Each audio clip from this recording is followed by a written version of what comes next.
안녕하세요. 저는 올해 50대 중반의 평범한 여자입니다. 결혼을 해서 아들 하나를 키우며 살았습니다. 겉보기엔 그냥 평범한 가정이었을지 모르지만 사실 제 결혼 생활은 처음부터 순탄치 않았어요. 남편은 말이 적었고 감정을 잘 드러내는 사람이 아니었어요. 결혼 초반엔 성격이 좀 무뚝뚝한가 보다. 시간이 지나면 나아지겠지. 그렇게 애써 이해하며 살았습니다.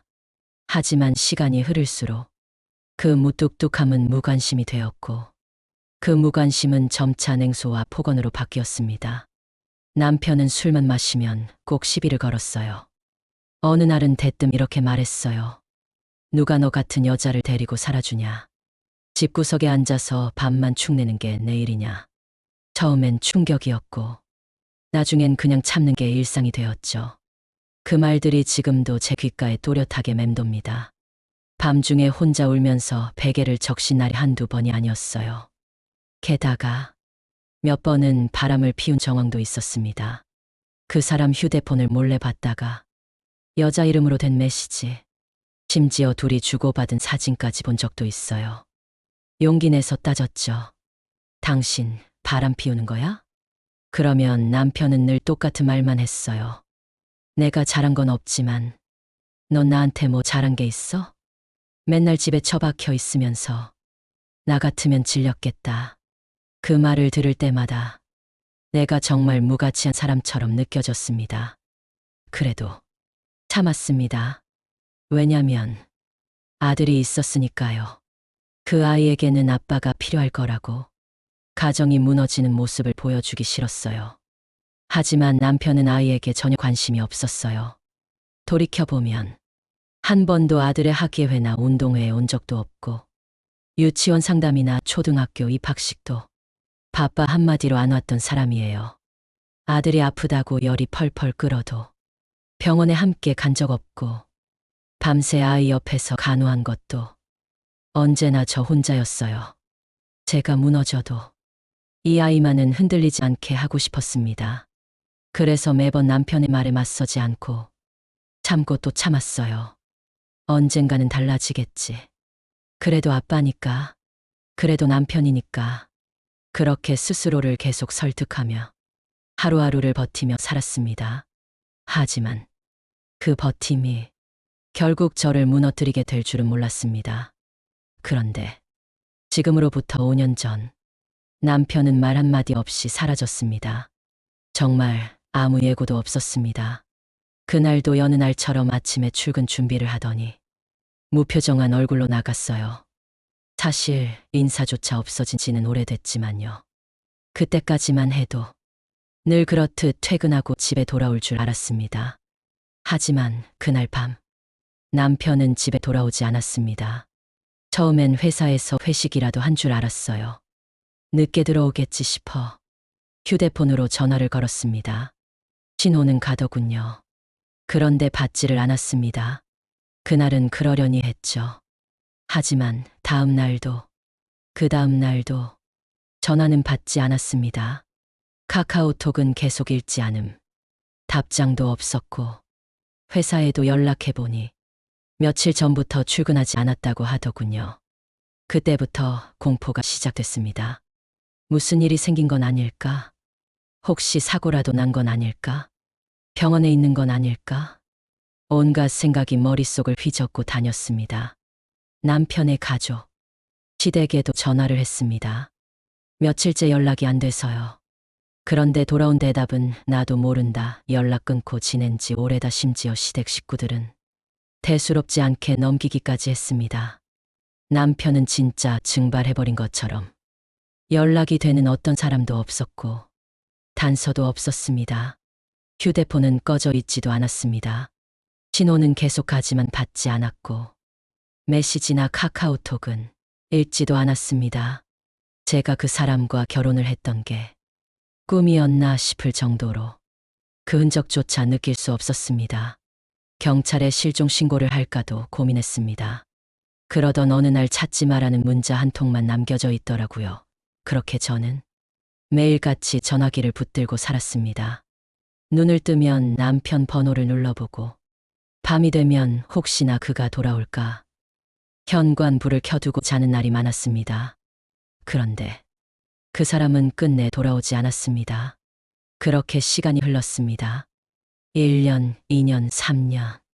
남편은 끝내 돌아오지 않았습니다. 저는 더는 매일같이 울지도 않았고 전화기도 점점 덜 보게 되었어요. 시간이 흐른다고 아물지는 않았지만 그저 익숙해졌을 뿐이었습니다. 그 와중에 제 유일한 버팀목이었던 아들이 어느 날 그러더군요. 엄마, 저 결혼해요. 그 순간 얼마나 기뻤는지 몰라요. 이 아이 하나만 보고 버텨온 세월이 주마등처럼 스쳐 지나갔습니다. 드디어 이 아이도 자기 인생을 시작하는구나. 기특하고 또 미안하고 참 많은 감정이 한꺼번에 올라왔습니다. 하지만 결혼식이 다가오면서 한 가지 생각이 떠오르더군요. 아버지는 이 사실을 알아야 하지 않을까? 그래서 저는 망설이다가 조심스럽게 그 번호로 문자를 보냈습니다.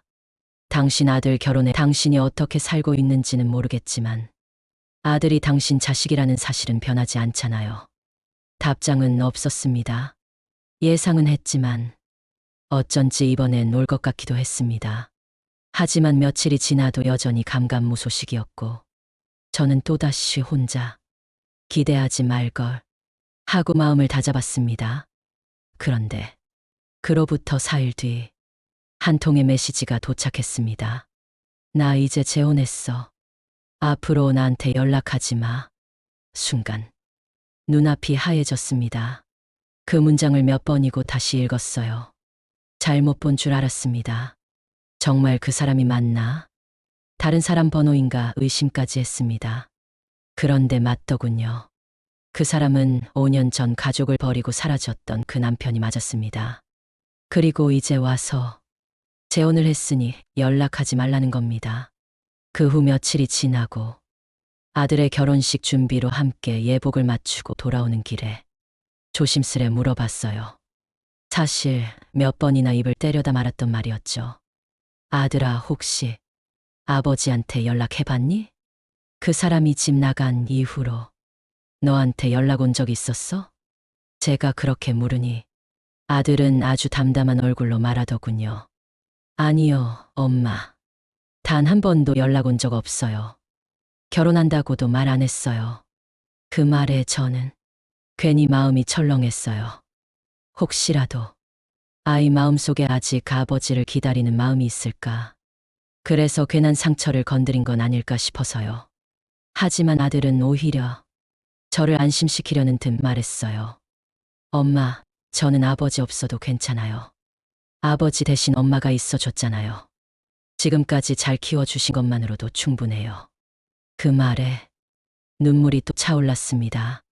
하지만 그 사람은 또다시 잠수. 아무런 답도 없었습니다. 연락을 피하고 읽지도 않았습니다. 결국 우리 아들은 아버지 없이 결혼식을 올렸습니다. 하객 중 누구도 왜 신랑의 아버지가 없냐고 묻지 않았지만 제 마음속에서는 내내 그 빈자리가 울고 있었습니다. 사진 촬영 때 저 혼자 서 있는 걸 보며 아들이 저를 안아줬어요. 엄마, 오늘은 그냥 웃어요. 엄마가 엄마인 게 저한테는 제일 큰 축복이에요. 그 말에 정말 꾹 참고 있던 눈물이 결국 터져버렸습니다. 이제는 저도 그 사람을 완전히 포기했습니다. 더 이상 왜 그랬을까? 어디서 뭘 하고 있을까? 그런 생각조차 하지 않으려 해요. 그 사람은 가정을 버렸고 자식을 외면했고 끝내 자기 인생만 선택한 사람이니까요. 저는 이제 남편이라는 단어를 입에 올릴 일도 그 사람을 기다릴 일도 없습니다. 물론 힘든 순간이 다시 찾아올 수도 있겠죠. 하지만 이제는 아들이 제 곁에 있고 제가 아들의 곁에 있으면 그걸로 충분하다고 생각해요. 우리가 함께 눈물도 견뎌냈고 결혼식도 웃으며 치러냈고 이제는 아들의 아이까지 품을 수 있을 만큼 시간이 흘러가고 있으니까요. 저는 앞으로 뒤돌아보지 않기로 했습니다. 남편이 아닌 제 삶을 선택하기로 했습니다.